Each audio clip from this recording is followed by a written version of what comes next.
okay, like I'm sleeping better. I should start doing some other things. And so my roommate's friends were in like a pickup soccer league, just like a casual thing for adults. And I've always missed playing soccer for the last, 10 years that I have been sick and sedentary. So I thought, you know what? I should get some exercise. I should socialize a little bit. I signed up for this soccer league. I went to one game and I got on the field and I went to, chase down a play and I passed out on the field.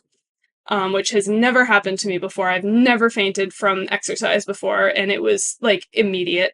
Like a 1 second I was, there like, oh, there goes the ball, I'm gonna chase it, and the next second I was like blacked out on the ground. It was terrifying. Allison, how did you find Carnivore? Okay, so it goes back. So I've been carnivore for just under 2 years, but for me it goes back a lot further than that. I actually kind of found like animal-based eating about 10 or 11 years ago when I was in high school, actually. I had read the Gut and Psychology Syndrome book by Natasha Campbell McBride. Probably some of your viewers are familiar with this book. And actually, I have always been interested in diet and nutrition, but reading that book really got me interested in gut microbiology. And I actually ended up going to college to study like biology and gut microbiology. So I've always kind of had that sort of in my life pretty heavily. But I wasn't really applying those things to myself. One of the big things about the GAPS diet is it's very intense on starting with just bone broth for like 2 months to fix gut problems. And I always thought, I don't like bone broth. I don't have, my problems aren't that bad. I don't need to do that sort of a thing. Meanwhile, I was getting sick and not realizing that I was getting quite sick. So that was kind of the, I guess, priming for me is that most of my life, since I was probably about 12 or so, my family's been very food and health conscious. And then that kind of put it on my radar. But I didn't really kind of go into the whole carnivore space until about 2 years ago. Um, and so I had been watching Jordan Peterson actually do his biblical series, the Genesis lectures. And I'd seen them before, but I decided to watch them again for some reason in summer of 2022. I was re-listening, rewatching them. And during one of the lectures, he talks about his daughter and how she had all these health problems. She had, arthritis and really bad depression, and she had all these skin problems and stuff. And then she sort of ended up just eating like lettuce and meat, and for some reason it helped. And then she found that just eating only meat like really helped. And I had been, I guess, going through a lot of things with my illness and my personal life at that point that were just sort of building. And for some reason, the second time hearing it, it just kind of hit me.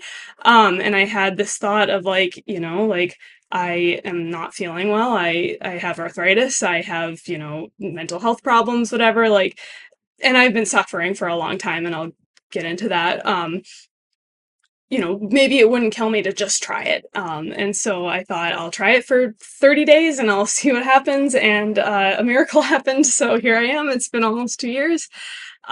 So yeah, that's kind of how I found it. It was through Jordan Peterson, but the second time around. And I actually got into carnivore, like I cold turkey kind of just plunged right into it. And was doing it for a good like 2 months, I would say, before I ever really came on YouTube and like found the YouTubers. So I ended up getting into the community more after I was already on the diet, because I kind of figured I was having some problems. I was troubleshooting. I just started Googling like, what do I do for this, that, and the other thing on carnivore, and that's when I found, Dr. Barry, Dr. Chafee, Dr. Baker, like all, and then all the non-doctor channels like your channel and Judy Cho, all the people. So yeah, that's kind of where I came from, I guess. The rest is sort of history in the last couple of years, but I can definitely talk about, what was going on with me and what the diet's done for me. So I would say when I was about 11 or 12, I started going to therapy. And my mom thought that I maybe had ADHD, which I actually was later diagnosed with as an adult. But, you know, through the course of being in therapy and being in high school, I didn't have the greatest time. I ended up quite depressed. I had a lot of anxiety. When I eventually ended up going to college, and there was a lot that happened. I ended up being required to have a therapist for college. I was diagnosed with seasonal affective disorder, chronic depression, and major depressive disorder with recurrence, generalized anxiety disorder, and social phobia. So basically, I couldn't really make eye contact with people. I could barely speak to people. I was very just anxious trying to talk to anybody. Talking in class, I like could not do. I didn't really have any friends. It was very terrible. And when I was in high school, I started to, on top of all of the depression, have like feelings, and I was very isolated. It was just a very, very bad time. And on top of all of that, I was having joint pain. So I was an athlete in high school. I played soccer from the time I could walk, and then I started running cross country and track in high school, well, in middle school and then in high school. And when I was about 15, I started to have pain in my hips that I thought might have been a sports injury. I wasn't really sure. I ended up having to like sit out a season of cross country and go to the doctor.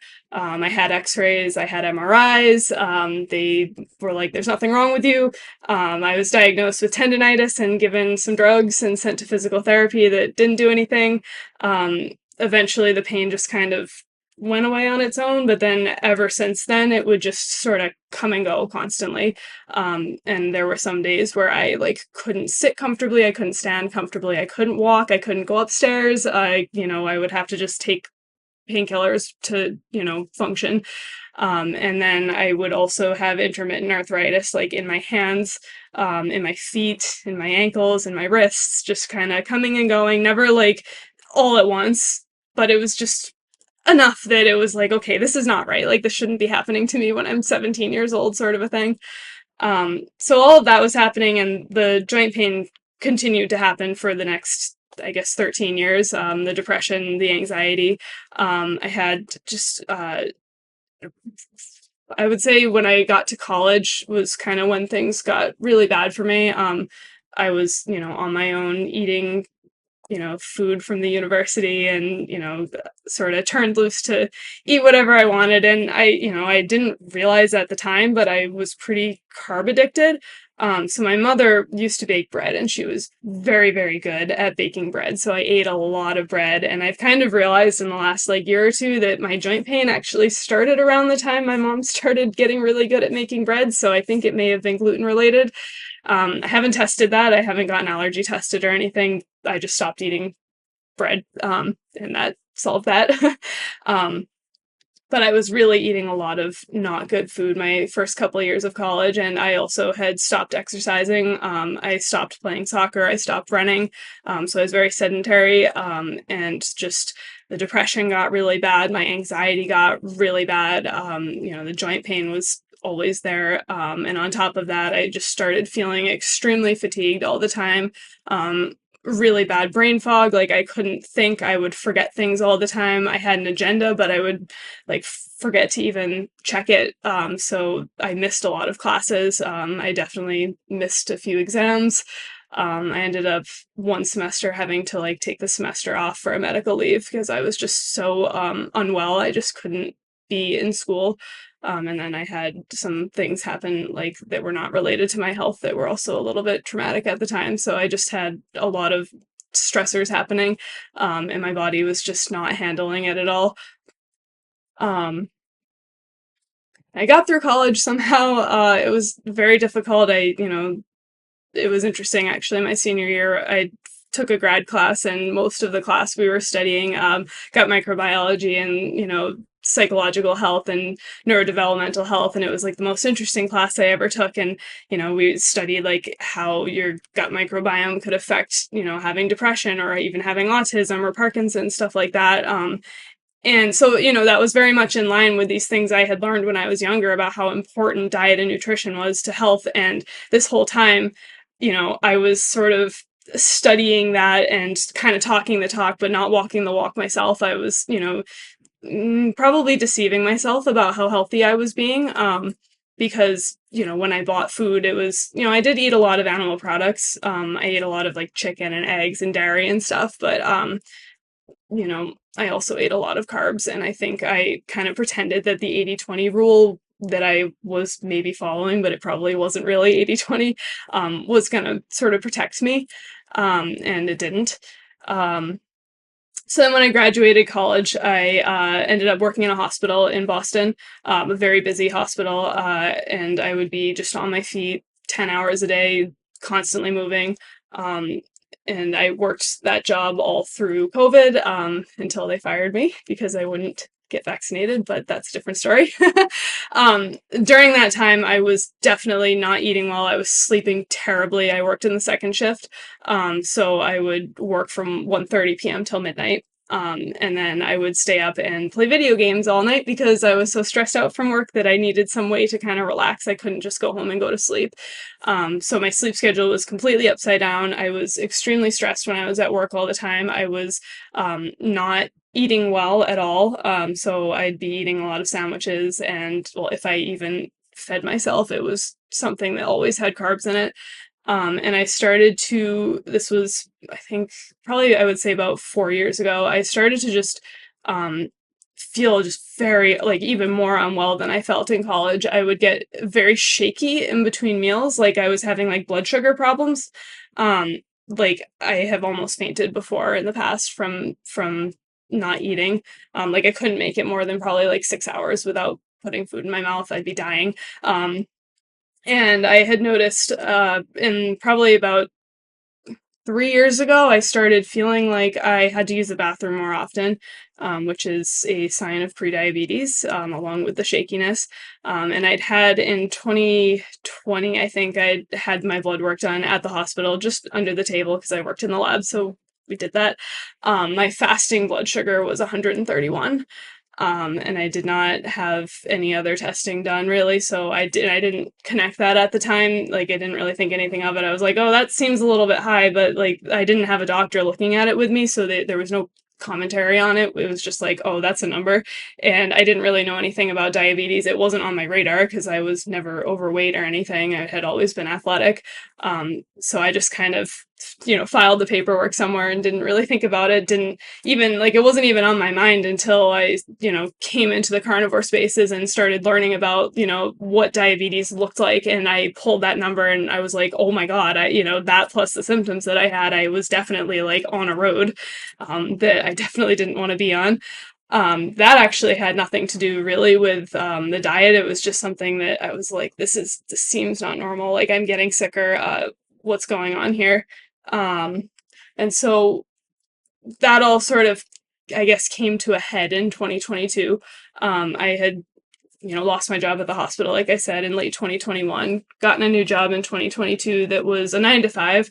It forced me on a normal sleep schedule, which like helped a lot, because I couldn't stay up in the middle of the night playing games with my friends anymore, or just like, that was the big thing for me, was I would be up and then I would be up with my friends who lived on the west coast of the US. So it was not as late for them and it was hard for me to sort of log off.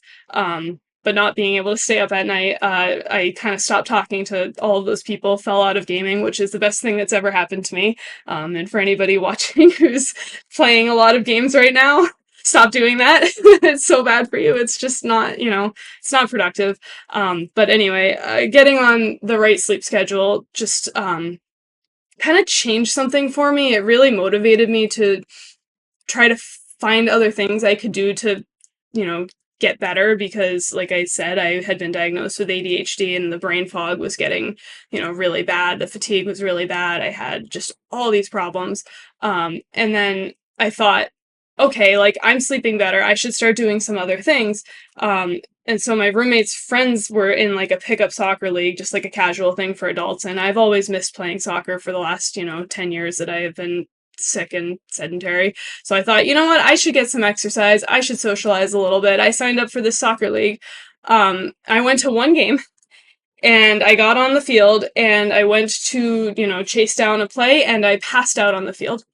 Which has never happened to me before. I've never fainted from exercise before, and it was like immediate.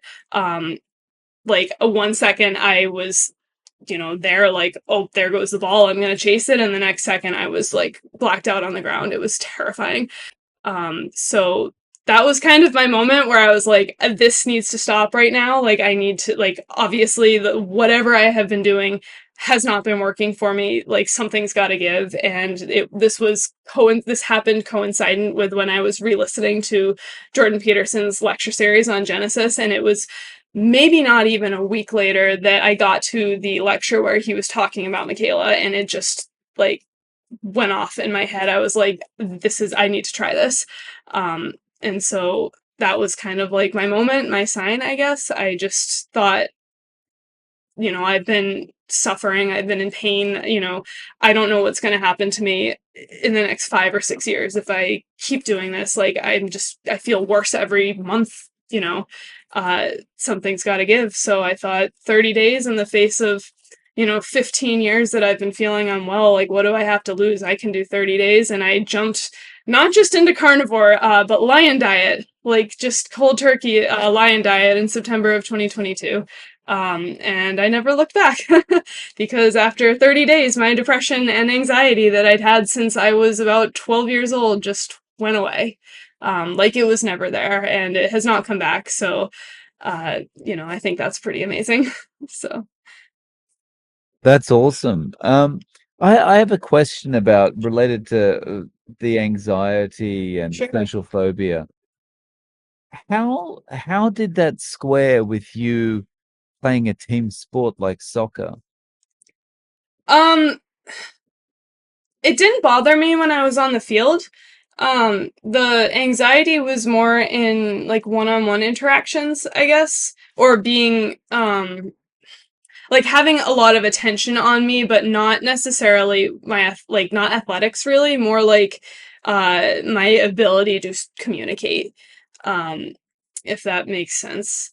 Yeah, I've thought about this kind of thing a lot. Like, um, when you're playing the game, there's an element of, well, it's organized. I know what to do. I know where I'm going. But then when you're kind of free in a conversation, it's like, well, there's no guidelines, there's no parameters. Right, exactly. Yeah. Yeah, no, that's definitely and I think it's a little bit related to the ADHD diagnosis, which I do agree with, and the ADHD is something that is definitely extremely manageable now. And one thing I did forget to mention was when I was in college, I did end up on antidepressants for about a year, a couple different ones. They never helped me. I think they've actually done some long-term harm to me. And then I was diagnosed with ADHD my senior year of college, and I was on medication for that. And I think that kind of was a little bit of a bandage bandage on the, I guess, bullet wound, and it got me through my senior year. But my dose had to keep going up, so I started very low at like 18 milligrams, sort of a thing, and then it was 27, and then it was 36, and then the max dose for that medication I was on, I think, was 72. I never got anywhere near there. I just kind of saw the writing on the wall every time my dose went up, and I was like, I don't want anything to do with this anymore. I just stopped taking that. I stopped taking my antidepressants on my own. I didn't taper them. I probably should have. That may be part of the reason why they, seemed like they did some harm. Or it's just the fact that you shouldn't be taking SSRIs. I don't know. But yeah, so I had been on these medications, and I don't think they helped me nearly as much as, well, they didn't help me at all with the anxiety. But sorry, what I was trying to say. Can you tell I have ADHD?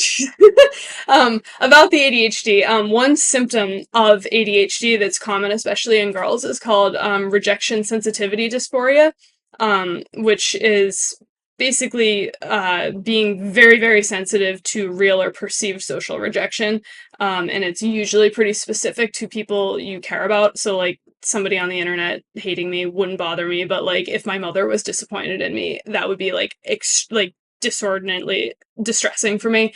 Like, it's the response to feeling rejected for some people with ADHD who have this symptom is just very, very intense. It like triggers a huge anxiety response, can induce suicidal feelings, that sort of a thing. And I definitely had that. That's gone. But that was a huge component of the social anxiety that I had when I was younger, was that I was very, very sensitive to the judgment of my peers and feeling as though I had been, I had made some sort of social error and had been rejected would like really send me off the deep end, and it would make me suicidal. It'd make me very upset. Like I mentioned earlier, that I used to self-harm. That was definitely related to it. It would be, just so overwhelming. I would feel so terrible, and then I would just have to do something about it almost. It was a very, very uncomfortable symptom to have. Um, Thankfully, I ended up working in a public facing position when I was in college, and that actually helped a lot. And part of it, like you said, about having sort of rules and like scripted, I know what I have to do, like in a soccer game or an athletic event, having rules in this social environment where I was actually interacting with people, but there was a script to follow, that helped a ton. And that helped me sort of understand that most people aren't really paying that much attention to you. And that was a huge help. That was a much larger help than any of the medications or therapy that I had. So, Wow. So, what happened in terms of joint pain? yeah, so I think that the joint pain was a gluten sensitivity. It may have been other things. Actually, I know it was other things because I've had some recurrent joint pain when I've accidentally gotten sweet potatoes, of all things, in the last 2 years. So that when I started carnivore, I was having not so much pain in my hips, but I was having like this persistent pain in my toes. And that took about 8 weeks to go away after starting carnivore. But then it went and it hasn't come back, and I haven't had any aside from, like I said, I had sweet potatoes by accident at Easter last year, and my wrists were very sore for 5 or 6 days afterwards. But aside from that, I have not had any recurrence of joint pain, which has been awesome. So, yeah. Wow. And so, to get to this point over the last 2 years, how have you been eating day to day? So I definitely made a lot of mistakes when I started. So also when I first started, I had never cooked red meat before, aside from like some burgers sometimes. Which this is kind of just a funny misunderstanding, I guess. When I was growing up, we would have steak sometimes at dinner. We always had sit-down dinners. Um, and my parents were always frantic about the steak. They were like, oh my god, the steak has to go on right now. Like, oh my god, flip the steak. Oh, you're gonna overcook it. Like, because my mom was always trying to cook a ton of dishes, and she was trying to get my dad to, like, make sure he was keeping an eye on the steak. And, like, I guess, like, little kid me thought, like, oh, steak is so hard to cook. And then it's also expensive if you buy it at the grocery store. So I just didn't buy it. I stuck with chicken because it's super easy to make and lazy. And I was, I had no energy because I was super fatigued, and, I didn't have the brain for, like, oh my god, I have to sit and watch something. So I just never like I didn't buy or cook steak. I didn't know how to cook it. I didn't know all the little tricks. So I had a lot of very like sad meals my first like couple of months until I like learned how to cook. So I started with I knew the grocery stores were going to be way too expensive because I did not have that much money. I started with Butcher Box, so like an online butcher.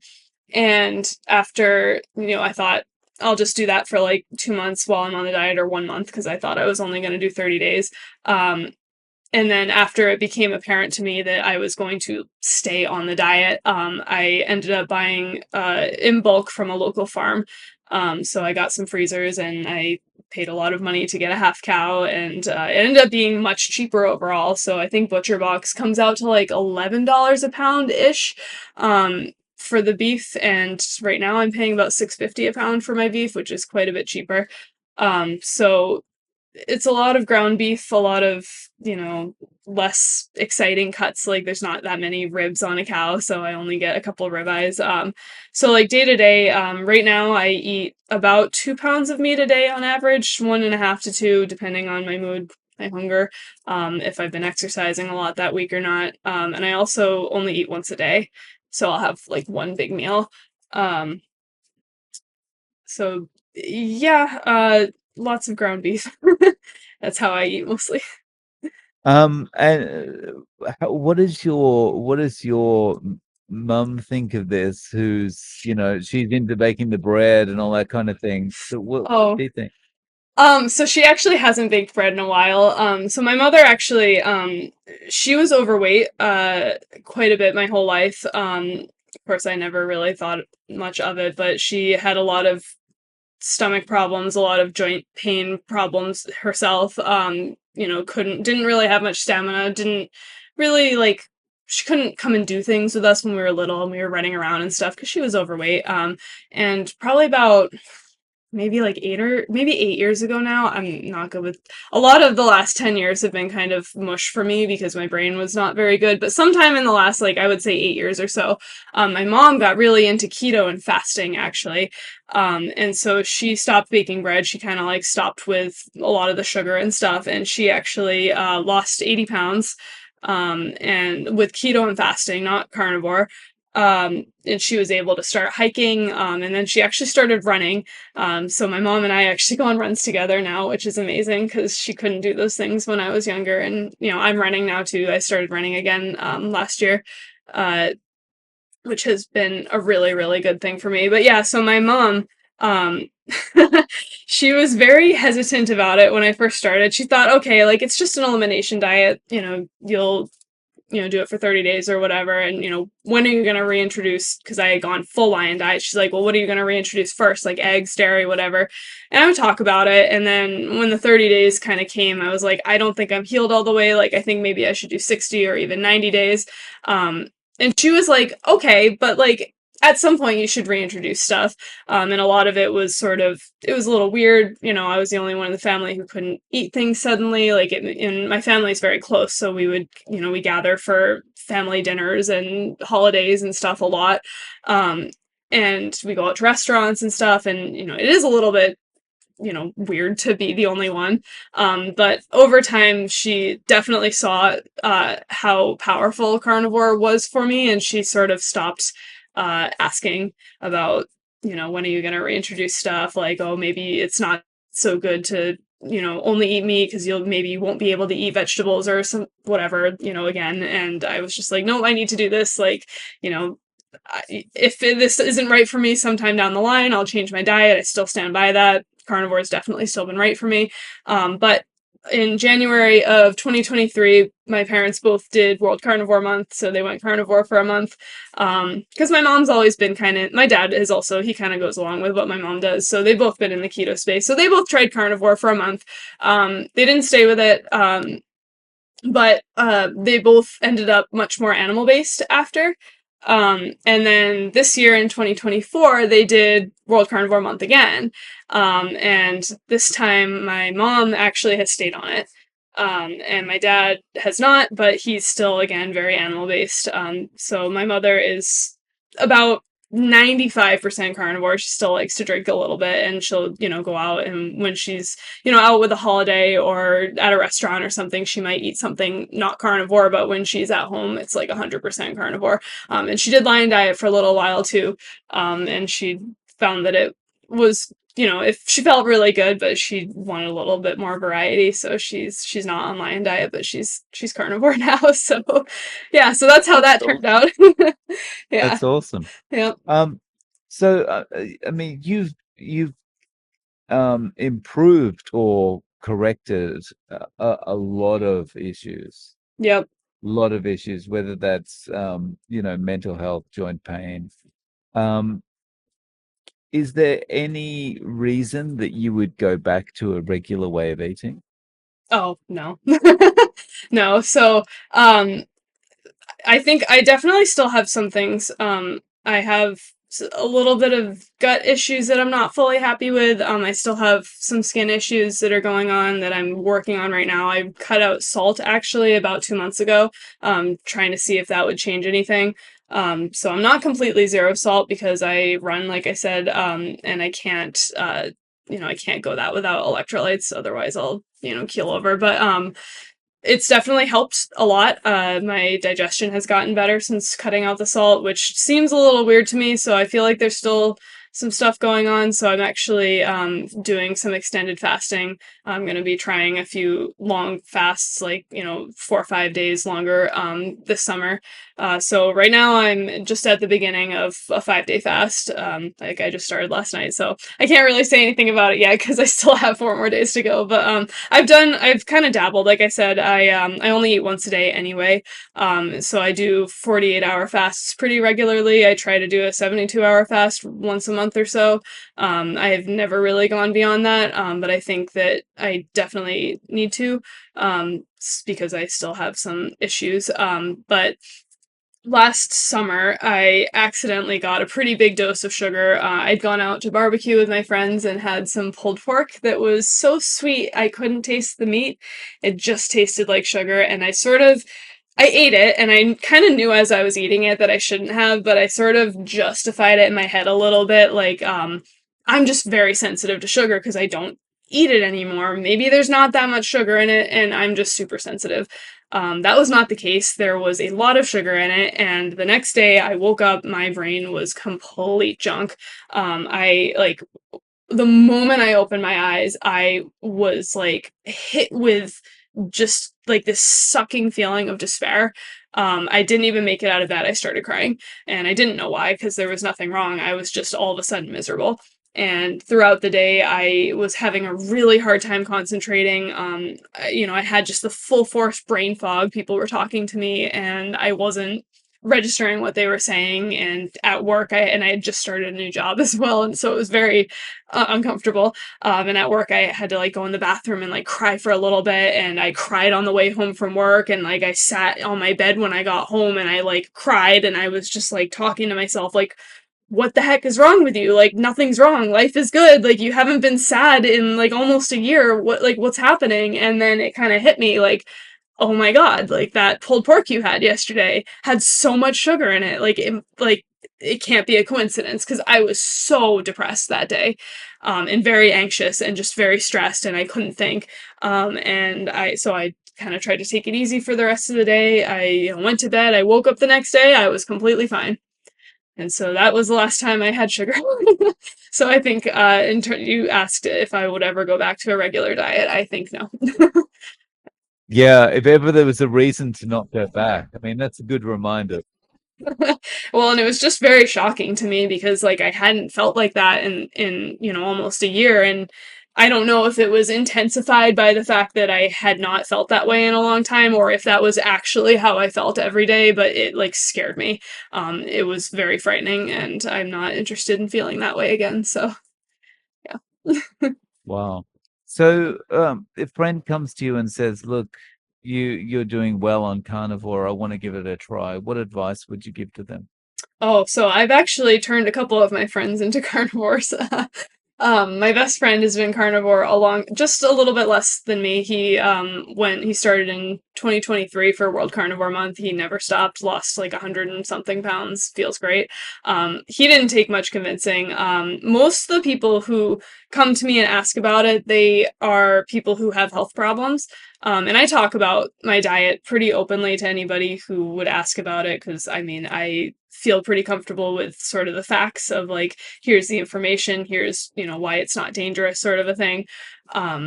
And people are usually very curious. And I found that there's generally two types of people when I talk about my diet. There's people who say, wow, that's really amazing, but I could never do that. And then there's people who go, okay, tell me more about it. And the people who say, I could never do that. A lot of them are actually people who would probably benefit a lot from it, but, those kinds of people, when that's their mindset, yeah, you could never do it because you think you can't. But the people who really, kind of dig in and ask more questions, those are the people where I go into a lot more detail about the health problems that I had. Because I try, I think, to get across, like, and this has become more apparent to me the more distance I've had from my illness, that I was very sick. And I didn't realize how sick I was because when you're in it, you just don't know. So I'll tell people in more detail, like, these were all the things that were wrong with me. Like, it was really bad. I kind of thought I was going to die. And, I just gave it 30 days. And, if you get to 30 days and you're like, nope, this isn't for me, okay. I do have a couple friends who are like interested, but they're really struggling to like get themselves to start it. And something that I've found helpful is you don't have to go full carnivore, but just try to make like 70 to 80% of the food on your plate meat or animal based, and then eat that first.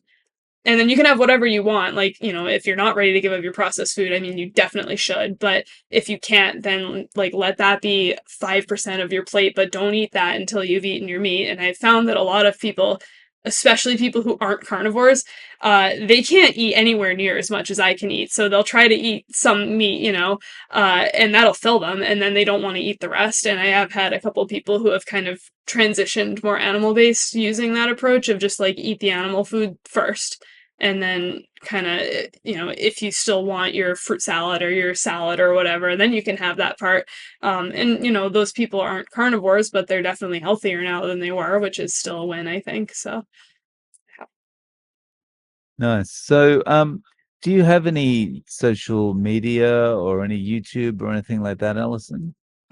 yeah, so I comment on YouTube under like my personal YouTube channel, but I did so I went to Hack Your Health this weekend actually, or last weekend, I guess, and was thoroughly convinced by some of the other YouTubers that I should start a YouTube channel. So I have just made a YouTube channel as of right now. It has no videos on it. It might by the time this video comes out, we'll see. But that is called Meet Your Future, MEAT, Your Future. And the idea of it was just, you know, it's not just about carnivore. Once you're well, you can kind of live your life. And I mean, between being sick as a teenager and being even more sick as a 20 something, I kind of didn't do anything with my life for a good 12, 13 years, and now I'm healthy and I want to do all the things. So it's sort of about what sort of future do I want and what are the things that I'm going to do, because I want to try all the things now that I am healthy and I can do it. So the channel is going to be about all the things, but definitely with a focus on how like diet and sleep and exercise and stuff are sort of the cornerstones of being able to meet your future self. So yeah, that's what that's going to be. Nice. Well, I'll link to your channel in the show notes below. Allison, thank you so much for coming on and sharing your story. I really Thank you. appreciate your time. Yeah, thank you for having me.